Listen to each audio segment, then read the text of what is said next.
One of the things that I really learned early on in giving was you don't have to be real concerned about the amount that you give. You don't have to be real concerned about whether or not there's going to be enough. When I was growing up, I think my parents taught me that that was a very important thing to be doing.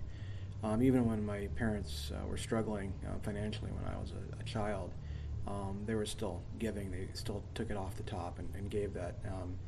The other thing they also taught me was to, even in difficult situations, to constantly be in the mindset of giving. There are a number of things that we need the finances for to carry out these programs. So your giving is going to help us do that. Starting to give is probably maybe the hardest thing.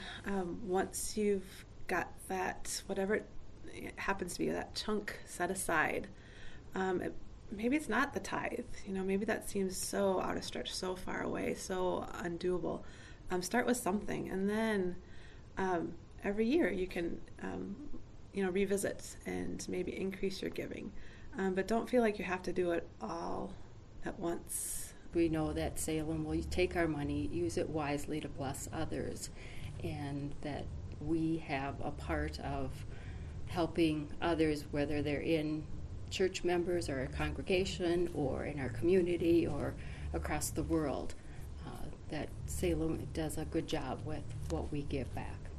We try to put that first and make it automatic so we don't have to constantly be tempted to make decisions on a monthly basis. Once you give and you put God's gift first, there's always going to be more than enough for that, and then for you to move forward. So not to be reluctant in what you give.